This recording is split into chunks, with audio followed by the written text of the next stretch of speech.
Si ha existido un detalle un poco descuidado o pasado por alto de parte de los videojugadores a través del tiempo, es como ciertas mentes en el ámbito tienden a empaparse de influencias políticas, religiosas o ideas sociológicas para la creación de sus títulos, a veces funcionando como pequeñas piezas en la estructura del mismo o incluso formando la base o cimientos en su totalidad.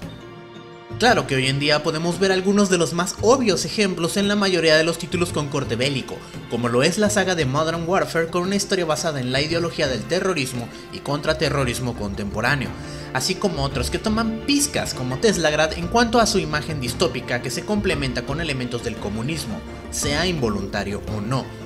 No es algo nuevo y no es algo que vaya a desaparecer, porque este tipo de elementos son tan útiles y llenos de inspiración para el diseñador o creador como lo es un sentimiento o estado mental para un pintor o un músico.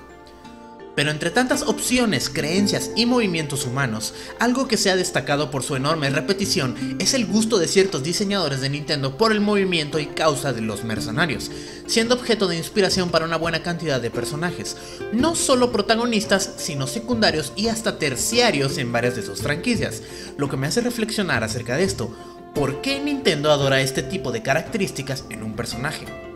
Pero primero lo primero, ¿qué es exactamente lo que debería considerarse un mercenario? Y no es algo erróneo pensar al instante en el concepto del cazarrecompensas, una persona que presta sus servicios a cambio de una compensación económica o privilegios especiales. Han existido y siguen existiendo a la fecha grupos de mercenarios con un alto grado de poder, inteligencia y habilidades tácticas en batalla. No es de sorprender que en cada guerra o conflicto armado sean adquiridos estos por diversas naciones como parte de algún tipo de estrategia militar.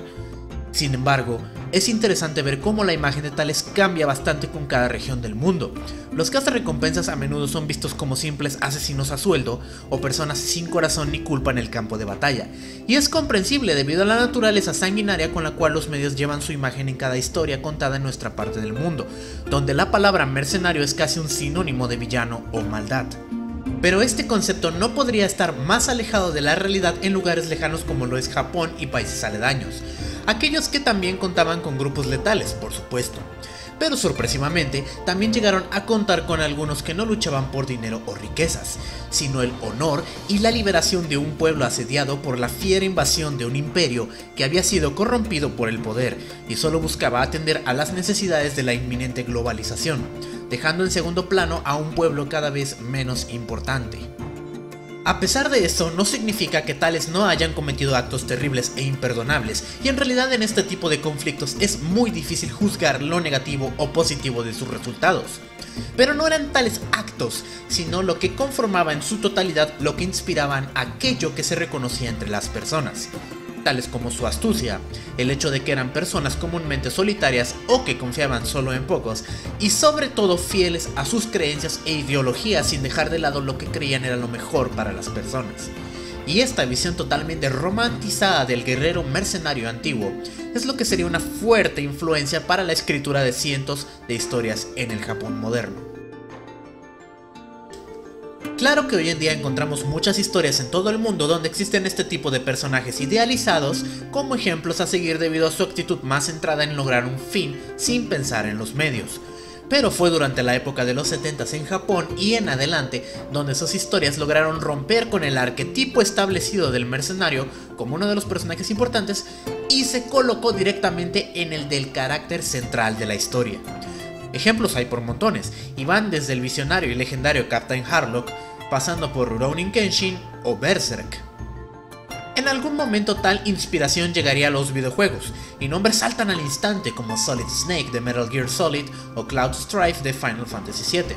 Pero como mencioné al inicio, es Nintendo quien ha impreso sin parar este tipo de personajes en al menos 5 o 6 franquicias de su propiedad, y es curioso en realidad, pues sabemos bien que esta empresa es comúnmente asociada con títulos o temas infantiles y sin ningún tipo de perspectiva bélica o violenta,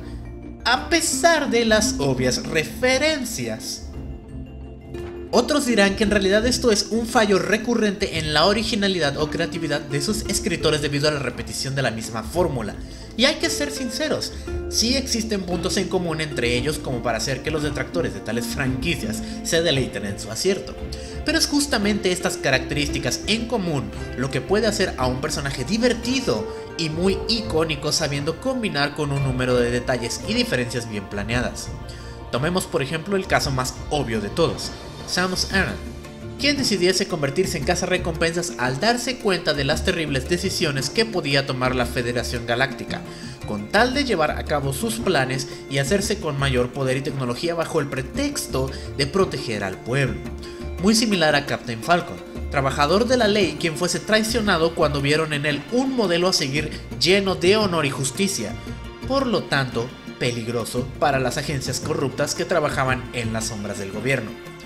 Un caso diferente puede encontrarse con Star Fox, el grupo de mercenarios contratados por las fuerzas de Corneria para salvar al sistema Lylat de una invasión. Aquí se da el caso de la cooperación entre estas dos fuerzas para el bien común del pueblo,